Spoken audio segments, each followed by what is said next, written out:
Muy buenas tardes, apreciados teleparticipantes. Les damos una cordial bienvenida desde la Unidad de Telesalud del Instituto Nacional de Salud del Niño, líder en pediatría.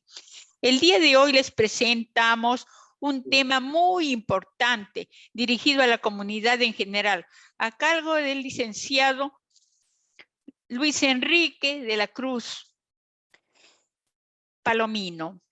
Él es enfermero asistencial del Servicio de Neumología Pediátrica de nuestra institución, quien tratará el tema estilo de vida saludable en pacientes con tuberculosis en todas sus formas.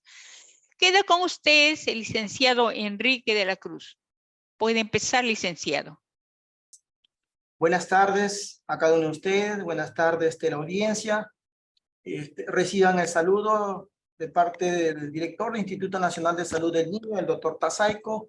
De igual manera reciban el saludo del doctor de neumología, el doctor Ares Untiveros, y nuestra jefa del servicio de neumología, la señora Luz Cárdenas. Gracias a ellos tengo el honor de darle una ayuda visual sobre lo que es estilo de vida saludables en pacientes con tuberculosis en toda su forma. Quien le habla es el licenciado Luis Enrique de la Cruz Palomino, especialista en enfermería pediátrica y magíster en salud pública.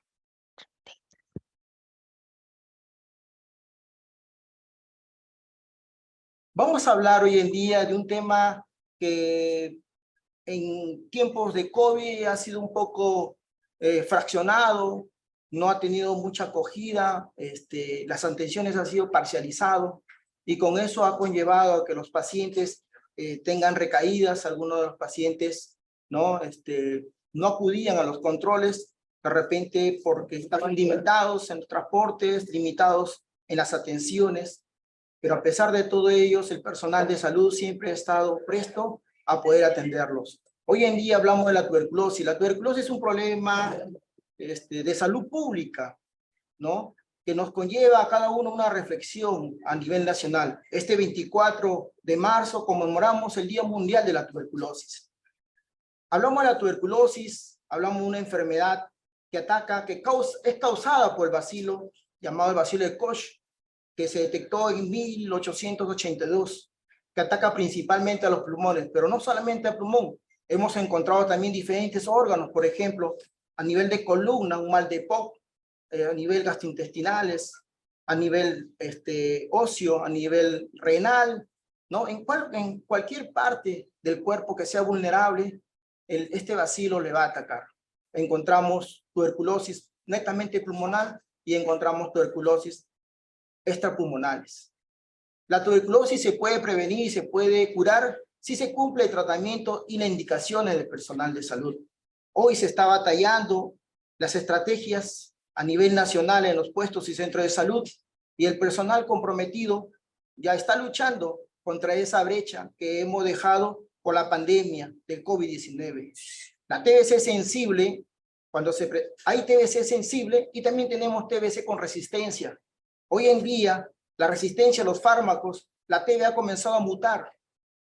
Hoy en día conocíamos como una tuberculosis pulmonar, hoy en día ha comenzado a mutar la TB y ahora tenemos, por ejemplo, tuberculosis multirrobo resistente y TBC extremadamente resistente, o pacientes que vienen con resistencia monoresistente y poliresistente. Pero estos resistencias, tanto los MDR o como los XDR, requieren un tiempo más de tratamiento que puede llevarnos a nosotros, ¿no?, un tratamiento de 1 año y medio hasta 2 años. ¿Cómo se contagia la tuberculosis? La tuberculosis es una bacteria que se transmite cuando una persona con TBC pulmonar comienza a toser o estornuda, ¿no? Y esas gotitas de saliva que va a conllevar lo que es el bacilo de Koch de personas a personas, pueden inhalarlo. Existe mayor probabilidad de contagio en lugares cerrados, con poca ventilación e iluminación natural, ¿no? Como son en los centros laborales, en instituciones, o en medio de transporte. Cuando nosotros transportamos, a veces la luna de los carros están cerrados. Con este COVID-19, muchos hemos estado hacinados en las casas, sin poder salir, y eso ha conllevado a que haya nuevos casos con tuberculosis. La TBC no se transmite por compartir alimentos. La TBC no se transmite por platos y utensilios. La TBC no se transmite al tocar la ropa o las sábanas. De repente un paciente con tuberculosis, al amamantar, a darle la mano, darle un beso, o compartir un cepillo, ¿no? O sentarse en un inodoro de un paciente con tuberculosis. Ahora, ¿cuáles son los síntomas? Los síntomas más comunes que podemos ver con pacientes con tuberculosis, encontramos, por ejemplo, los netamente pulmonales, encontramos tos y flema por más de 15 días. Si vemos a un paciente que está tosiendo por más de 15 días, ¿no? Debe acudir a un centro de salud, una posta, para hacerse un descarte, lo que es un BK en esputo. Si es menor de 10 años, podemos hacer un aspirado gástrico. Otro también síntoma que podemos ver es la falta de apetito. Los pacientes con tuberculosis, ¿no? Hay una disminución del apetito. Algunos pacientes presentan anorexia. Hemos encontrado casos de pacientes acá en el hospital de niños que vienen con problemas de anorexia, que son a veces los adolescentes. Un gran porcentaje de pacientes que ingresan a la institución son pacientes adolescentes, ¿no? Donde que ellos a veces se tratan de cuidar su estilo de vida, su cuerpo, y no se alimentan como debe ser. ¿Cuáles son los síntomas más comunes que podemos nosotros también detectar si tenemos fiebre y sudoraciones? Generalmente la fiebre y sudoraciones lo encontramos en las noches o en las mañanas. El paciente comienza a presentar temperatura de 38.5 hasta 40 grados de temperatura, ¿no? Y ese es un indicativo, ¿ya? Que ahora también encontramos cansancio, agitación. El paciente se cansa, comienza a caminar y no puede desplazarse más de 2 o 3 metros. Algunos pacientes vienen con hemoptisis, botando sangre, ¿no? La baja de peso, una baja de peso brusca durante el mes. Hay una pérdida, por ejemplo, entre 4 o 5 kilos, hasta 10 kilos hemos encontrado. Acá en la institución han venido pacientes con desnutrición crónica, ¿no? Con hemoptisis. Y a pesar de todo, el equipo multidisciplinario de salud, tanto las enfermeras, los médicos, los técnicos y todo el personal, ¿no? Hemos tenido pacientes que se han recuperado, pacientes que se han curado, ¿no? Si nosotros detectamos todos estos síntomas y venimos a los centros o a los puestos de salud, la TBC se cura. También otro antecedente, tenemos el dolor de espalda, que es muy frecuente, ¿no? Con estos síntomas. Ahora hablamos lo más importante que tenemos acá, hemos venido, los estilos de vida saludable en pacientes con tuberculosis. La tuberculosis nosotros podemos combatir con el tratamiento y con una alimentación o un estilo de vida saludable. El paciente tiene que cambiar su forma, su estilo de vida, sus costumbres, sus hábitos, ¿no? Que ha tenido antes de enfermarse, ¿no? Y si eso cambia con el tratamiento, ese paciente va a ser curado lo más pronto que uno pensaba, ¿no? Cada persona va a desarrollar actividades cotidianas, tales como la alimentación, ¿no? Saber alimentarse, ¿no? Teniendo en cuenta, por ejemplo, los carbohidratos, las proteínas, las calorías, que un paciente con tuberculosis, ¿no? Comienza a disminuir. La falta de movilización. El paciente con tuberculosis no se puede trasladar de repente 20, 30 metros porque se agita, ¿no? Entonces también el manejo del estrés. Generalmente los pacientes con tuberculosis terminan con ansiedad, con depresión. Los fármacos dependientes hacen algunos fármacos que producen alucinaciones, ¿no? Y la autorrealización. Vamos a ver ahora cómo vamos a hacer el cambio del estilo de vida en los pacientes con tuberculosis. Cambiamos primeramente con la alimentación. La alimentación saludable ayuda a prevenir la tuberculosis y eso hace que el paciente se recupere lo más pronto que se pueda. Hay que tener en cuenta que no solamente es el tratamiento, los fármacos que son la isoniazida, la rifampicina, el etambutol, ¿no? La piracidamida, o en otros casos, pacientes con resistencia, ¿no? Los MECTEB, los pacientes, ¿no? XDR, MDR, donde la disminución brusca a veces de 4 o 5 kilos durante la semana, ¿no? Las fiebres en las mañanas y en la noche, hace que el paciente se debilite, hace que el paciente no pueda caminar. Algunos vienen con hemoptisis. Entonces los pacientes con tuberculosis, que casi el 80% vienen con una disminución de un apetito, no quieren comer, ¿no? A ver la comida, ellos, y padece debilidad muscular y la desnutrición crónica. El 80% de pacientes que vienen aquí al hospital de niños en la consulta o en los centros y puestos de salud, encontramos agregado a la TB la desnutrición crónica. Una alimentación saludable puede ayudar a prevenir, a combatir la tuberculosis. ¿Qué necesita un paciente con tuberculosis? Necesita un aumento de calorías y líquidos. Consumir alimentos ricos en carbohidratos, como el complejo, como tenemos, por ejemplo, la papa, el camote, el arroz. Son alimentos que los podemos encontrar, ¿no? En diferentes regiones, pueblos, ¿no? En todas las comunidades podemos encontrar estos tipos de carbohidratos. Las grasas no saturadas, como el aceite de maíz, el aceite de soya.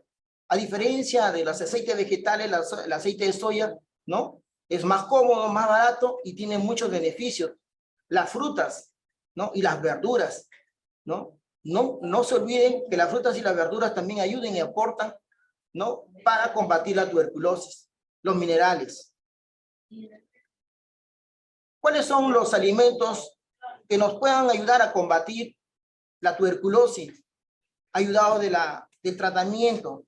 Son, por ejemplo, el camote, que podemos encontrar en cualquier región, ciudad, pueblo, ¿no? En cualquier mercado podemos encontrar el camote. El camote tiene una fuente de vitamina A, además de vitamina E, potasio, un valor nutritivo que va a superar a la papa y además aporta betacaroteno, ¿no?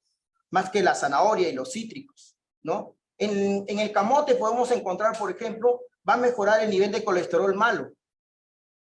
Es un antioxidante y antiinflamatorio.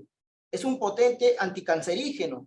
Mejora la visión, rico en ácidos fólicos, ¿no? Y en el mercado el camote está más cómodo que la papa. Tengan presente eso.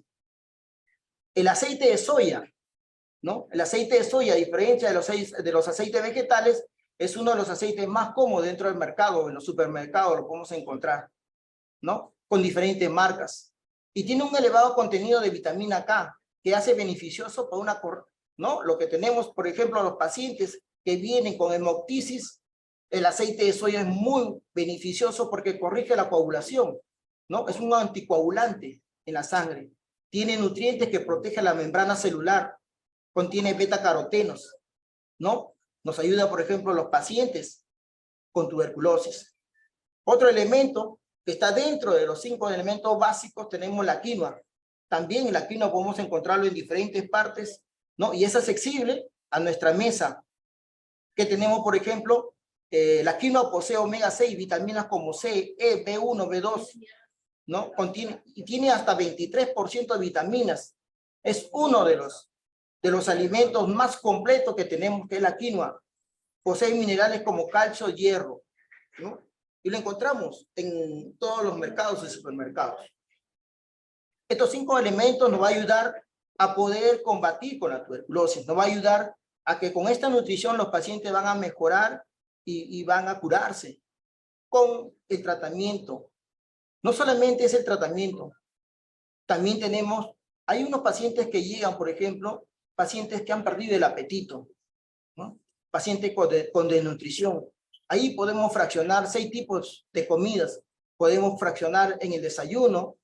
Hay una alimentación en la media mañana, en el almuerzo, en la tarde. Tenemos la cena y la postcena. Tenga presente que la alimentación debe ser adecuada, porque también mucha alimentación vamos a crear pacientes obesos, con problemas cardíacos, ¿no? Consumir diariamente alimento de origen animal, ¿no? Rico en proteínas, porque contiene hierro, zinc, vitaminas, ¿no? Encontramos, por ejemplo, ahí los pescados, ¿no? Las carnes, ¿no? Consumir fuentes lácteos para asegurar la ingesta del calcio. No olvidemos de los lácteos, de los yogures, los quesos, de la leche, del huevo, que son fuentes, ¿no? De alimentación. Y si cambiamos nosotros nuestra alimentación más el tratamiento, vamos a tener pacientes curados Consumir diariamente 5 porciones entre frutas y verduras de diferentes colores.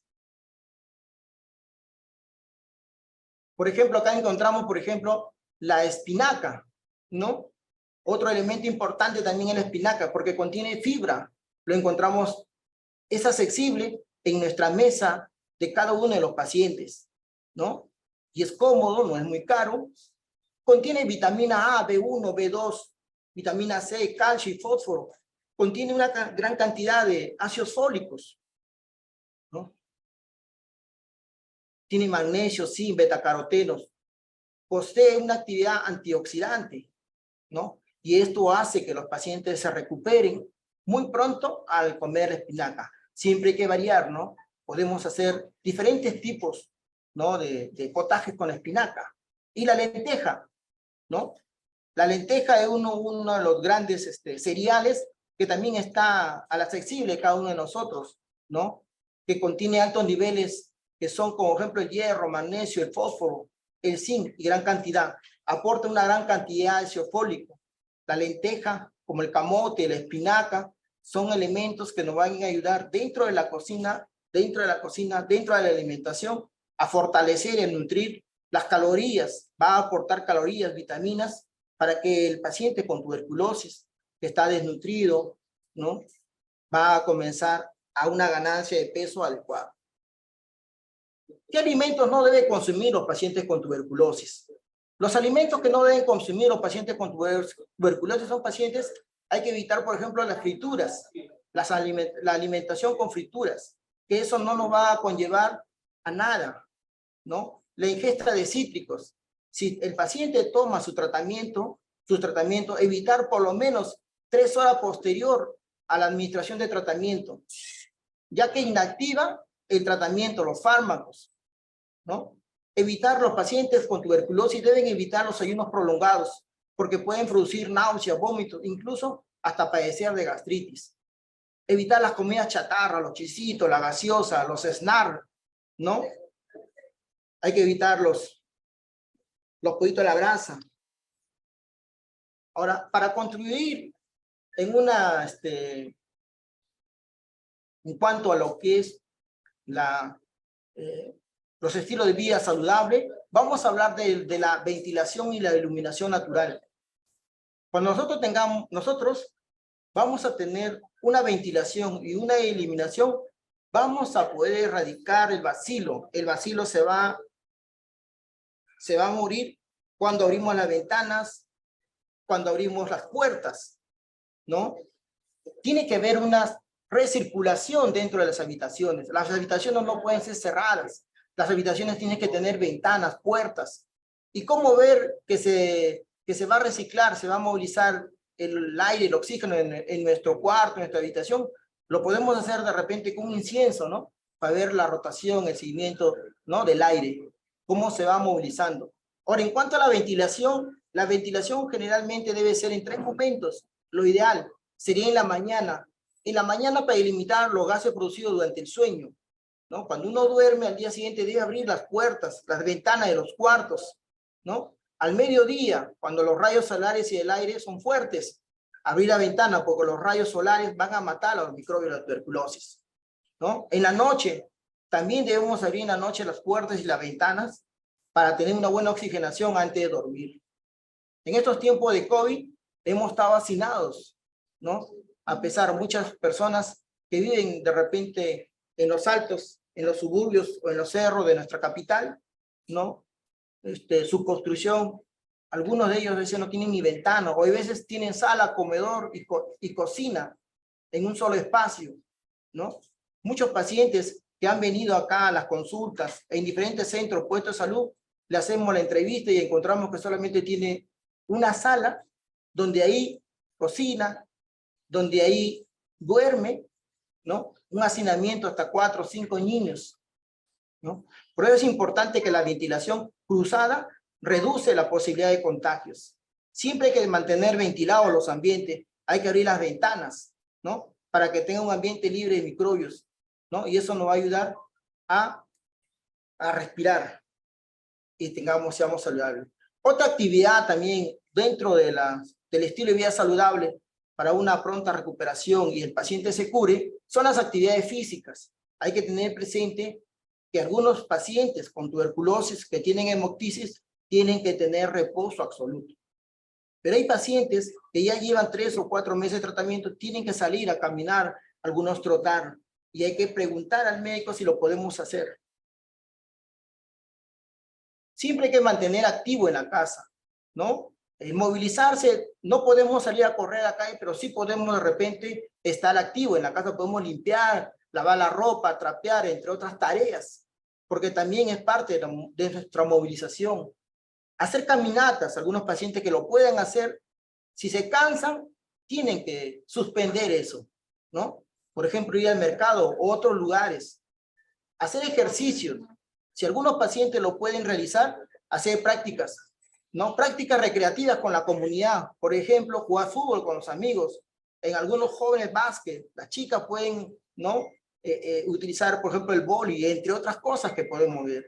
También tenemos niños y jóvenes. Los niños y jóvenes entre 5 y 29 años deben realizar por lo mínimo 60 minutos diarios de una actividad física, ¿no? También encontramos ahí acá un grupo de hectáreos, por ejemplo, de 30 a 59 años, ¿no? Que deben realizar por lo menos 3 caminatas, 3 minutos diarios de una actividad física, una actividad moderada, ¿no? Hay que caminar, no pedimos a los pacientes que corran, podemos trotar, podemos bailar, ¿no? Como mínimo 3 veces por semana. Los ejercicios que ayudan a que tengamos una fuerza muscular, ¿no? Entonces, podemos hacerle hasta 2 o 3 veces por semana. También tenemos pacientes mayores de 60 años que también están recomendados las actividades. Por ejemplo, ellos pueden, ¿no? No pueden hacer ejercicios de repente bruscos, con alta intensidad, pero sí pueden bailar o trotar, ¿no? De acuerdo a su capacidad. Otro de los estilos de vida saludable tenemos el lavado de manos, ¿no? Debemos lavarnos la mano antes y después de repente de consumir los alimentos. Antes de preparar los alimentos, debemos lavar la mano, por ejemplo, cuando limpiamos o cambiamos un pañal a los niños, cuando subimos al bus, ¿no? Entonces, hacer un correcto lavado de manos nos va a ayudar a que nosotros no podemos hacer una infección cruzada en los pacientes. El lavado de manos, que va a constar con agua y jabón, va a eliminar los virus y las bacterias, reduciendo la posibilidad de contraer infecciones respiratorias. También nos ayuda en cuanto a la influencia, o como los pacientes COVID, y más que todos los pacientes con tuberculosis. El lavado de mano utiliza agua y jabón. En caso que no cuente esto, puede hacerlo con alcohol al 70%, pero hay que tener presente que el alcohol no reemplaza el lavado de manos, ¿no? Siempre hay que tener presente que el alcohol no reemplaza a lo que es el lavado de manos.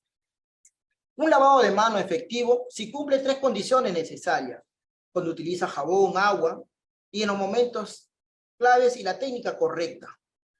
Debe lavarse la mano frecuentemente, sobre todo en los momentos, por ejemplo, antes de comer, antes de cocinar, antes de lactar a los bebés, antes de ir al baño, de limpiar la nariz, ¿no? O de repente cuando viajamos en el transporte público, lavarnos la mano frecuentemente.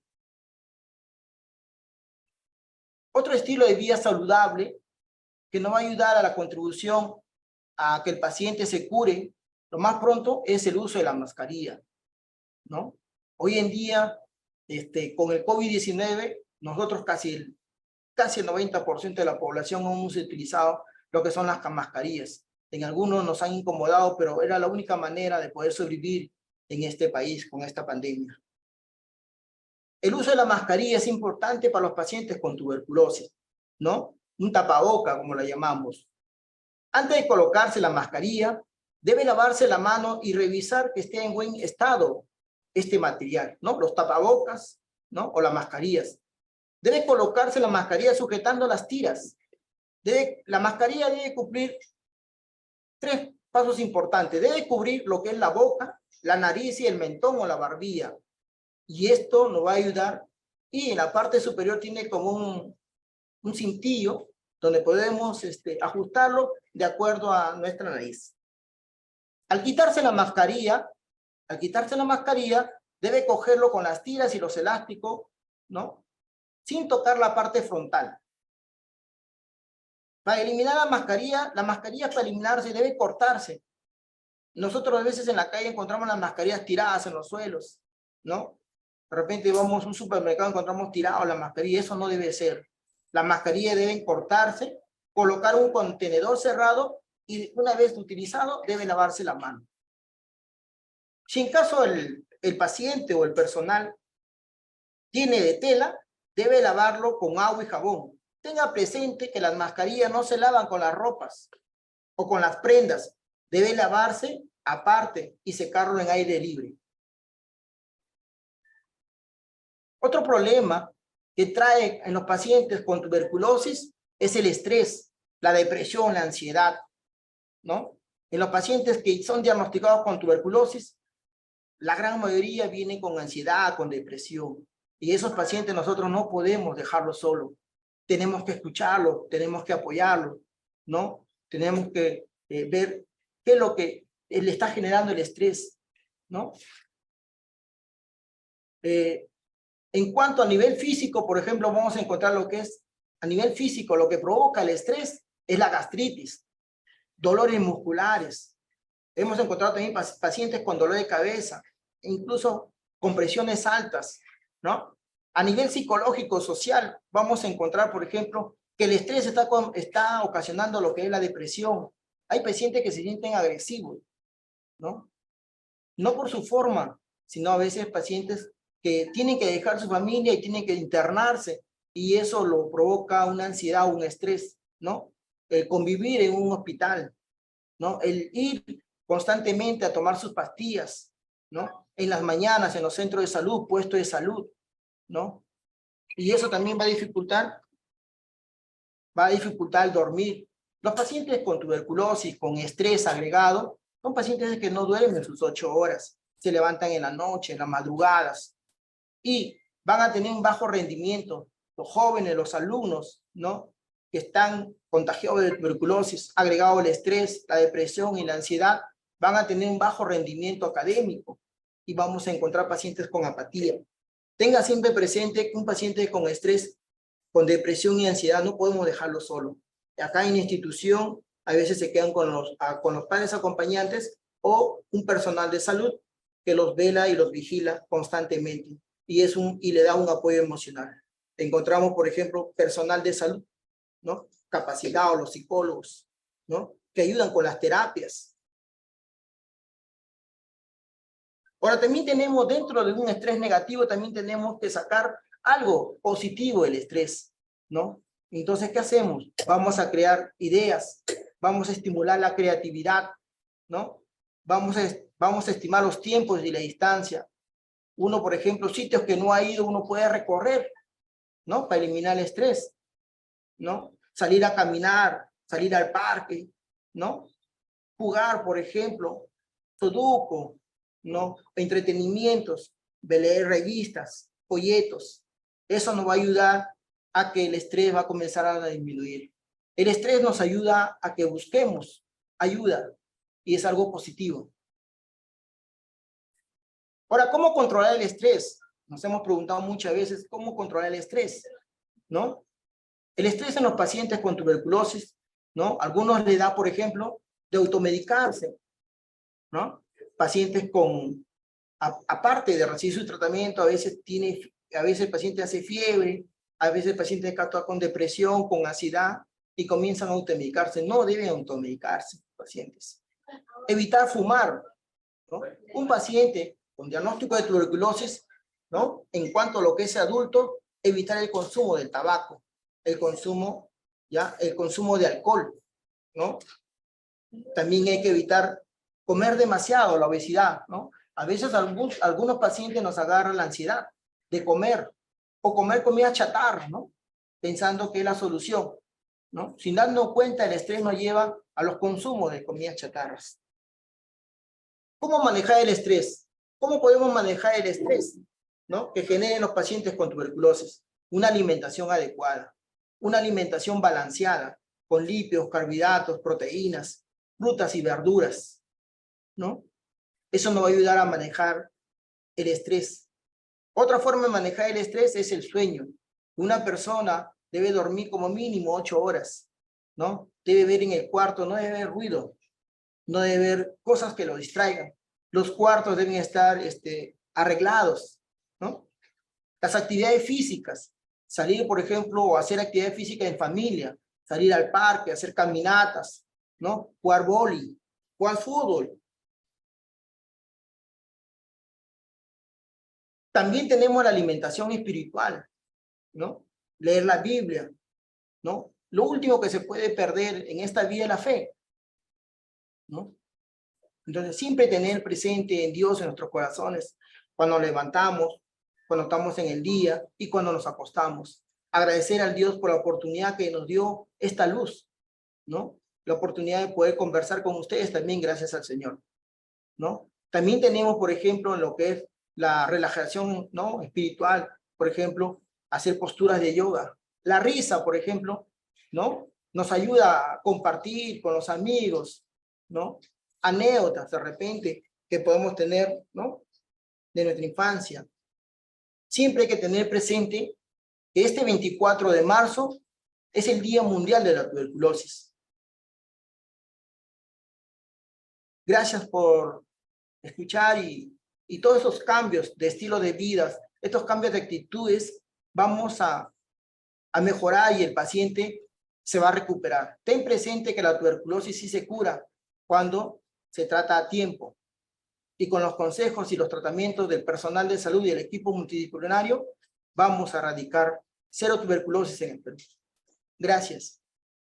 Muy bien, licenciado. Le voy a transmitir las preguntas que nos han hecho llegar. Primera pregunta, dice, si se usan ventiladores con las puertas y o ventanas cerradas, ¿estos pueden fácilmente diseminar los bacilos?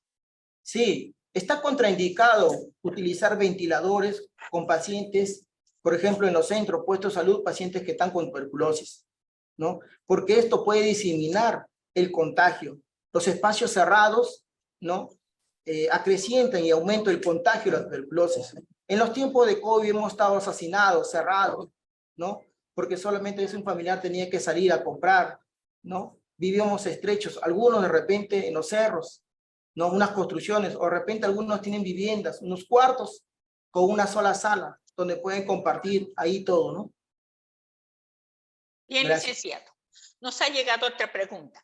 ¿Qué papel juegan los rayos solares en la eliminación de bacilos? Es importante los rayos solares, el aire, ¿ya? Porque eso lo va a matar a los bacilos. Encontramos con un paciente con tuberculosis, se expone al medio ambiente, usted abre la ventana y entra a los rayos solares, lo va a matar al bacilo, ¿no? Bien, Hay que tener... licenciado. Ok. Ya, sí, bien, bien.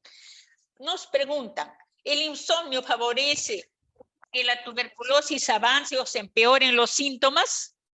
Sí, los insomnios son unos cuadros de ansiedad y depresión que si un paciente no duerme como debe ser adecuado sus horas, ¿no? Va a amanecer cansado, estresado, y eso va a conllevar, algunos pacientes a veces se vuelven negativos en el consumo de los alimentos, se vuelven negativos en cuanto a los consumos del tratamiento de tuberculosis. Nosotros queremos vencer la tuberculosis, hoy estamos dando un tratamiento 2+, un tratamiento dirigido, ¿no? Paciente, enfermera. El personal de salud le da las pastillas y de esa manera estamos contribuyendo a cero tuberculosis y hemos tenido pacientes curados. Excelente, licenciado. Mire, nos preguntan por el chat, dice, bueno, que ya lo ha dicho, ¿no? ¿Cuáles son los cuidados de enfermería? Pero háblenos un poquito en los pacientes multidrogos resistentes. Los pacientes multidrogos resistentes son los pacientes que han mutado, porque nosotros lo que primeramente viene son pacientes con TBC sensible y estos han comenzado a mutar, han hecho resistencia a determinados fármacos. A medida que va avanzando el tiempo, los bacilos comienzan a mutarse, a desarrollarse, por querer vivir en el medio ambiente, alojarse en otras partes del cuerpo del paciente. o hay pacientes que han tomado tratamiento y lo han abandonado.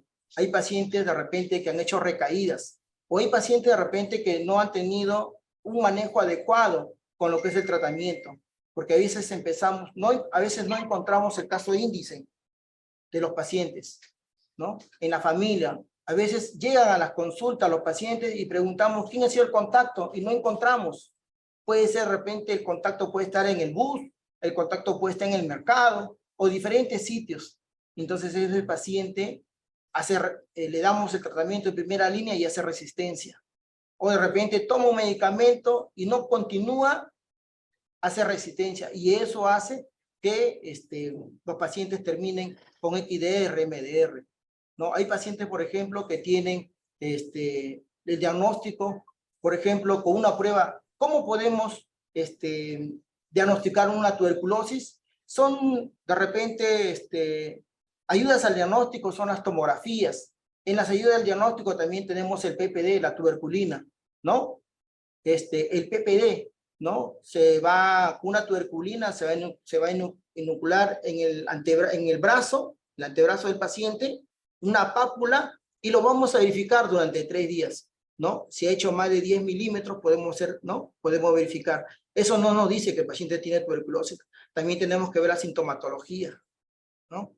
Los pacientes XDR y MDR, su tratamiento no es de 6 a 7. Hay muchos pacientes que llegan a los tratamientos, como también los MECTEV, que puede ser entre año y medio, hasta 2 años. Hay pacientes que hacen recaídas, ¿no? Están siguiendo un tratamiento y el 4º mes de su beca encontramos positivo. Entonces no ha sido efectivo el tratamiento. ¿Por qué? En algunos casos no encontramos el caso índice. Porque cuando un paciente se diagnostica tuberculosis, el personal de salud va a hacer una visita domiciliaria y va a comenzar a hacer la captación, ¿no? Va a comenzar a hacer la captación ahí. Hoy en día, todos los centros y puestos de salud se hace la captación del sintomático respiratorio. Siempre hay que tener presente el caso índice, quién ha sido el que lo ha contagiado, y de esa manera vamos a tener un tratamiento adecuado, ¿no? Y certero, porque el contacto nos ayuda a que el paciente tenga un tratamiento adecuado y una pronta recuperación.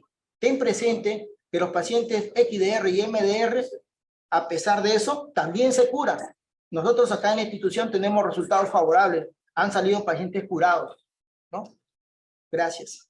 Muy bien, licenciado. A ver, vamos a tratar de interpretar esa pregunta. Suponemos que es así. En los pacientes con tuberculosis, ¿qué favorece la producción de cortisol? Sí. ¿Y cómo generar dopamina? Ya. Nosotros en la práctica diaria de los pacientes con tratamiento con tuberculosis, aparte de la alimentación, aparte del ejercicio, ¿no? Aparte de todo eso, tenemos, por ejemplo, lo que es las charlas, ¿no? Tenemos, por ejemplo, las actividades físicas, ¿no? Todo eso va a conllevar a que el paciente cree sus propios anticuerpos, ¿no? Va a generar que cree propios anticuerpos en cuanto a lo que es la tuberculosis. Hay pacientes, cada paciente, hay que tener presente, cada paciente tiene un tratamiento individualizado, cada paciente tiene un tratamiento, un esquema de tratamiento personalizado, ¿no? Ahí tenemos, por ejemplo, la prueba de Gene-Sparrows, las pruebas de Baker, donde nos van a dar un tratamiento para cada paciente. Cada paciente es diferente, cada historia de cada paciente es único. Gracias. Muy bien, licenciado, excelente. Gracias. En realidad ha sido un tema presentado magistralmente, del cual se ha beneficiado la comunidad y que esperemos que les ayude pues a prevenir y a solucionar los problemas ocasionados por la tuberculosis. Felicitaciones por su excelente exposición. Esperamos pues que sea puesto en práctica, no solamente escuchada, sino puesta en práctica por toda la comunidad. Y nosotros ser elementos multiplicadores de estos interesantes conocimientos. Gracias, licenciado. ¿Algo final para el público presente, lo que usted quiera decirles? Bueno, lo único que les pido a todas las personas que tienen tos por más de 15 días, están bajo de peso, ¿no? Sufren cansancio, fiebres en las mañanas o en las noches, ¿no? Que tienen depresión y ansiedad, háganse su descarte de la tuberculosis, ¿no? Lo único que tenemos que hacer es colocar en un envase que es totalmente gratuito, que lo van a dar todos los centros de salud, ¿no? La prueba del esputo, ¿no? Y de esa manera vamos a descartar y vamos a erradicar, ¿no? Y siempre tener el caso índice, ¿no? Y les invito a todas las personas que viven con tuberculosis, si siguen el tratamiento y cambian su estilo de vida, la tuberculosis sí se cura. También tenemos organizaciones, ONG, como por ejemplo Cáritas, Prismas, ¿no? Socios en Salud, que contribuyen el sostenimiento y ayudan a la recuperación, al tratamiento y la investigación a todos los pacientes con tuberculosis. Tener presente que los pacientes con tuberculosis no están solos, tienen apoyo multidisciplinario y apoyo no solamente de las instituciones del Estado, de las instituciones de salud, sino también instituciones particulares, instituciones como la iglesia, también la iglesia, las instituciones civiles, las comunidades, ¿no? Que se unen, ¿para qué? Para ayudar a la recuperación del paciente. Gracias. Gracias a usted, licenciado. Gracias al público que se conectó el día de hoy con nosotros. Les informamos que este tema queda colgado en la página web y canal de YouTube de Telesalud del Instituto Nacional de Salud del Niño, donde pueden volverlo a revisar libremente. Síganos, por favor, que allí tienen el tema. Muy buenas tardes a todos.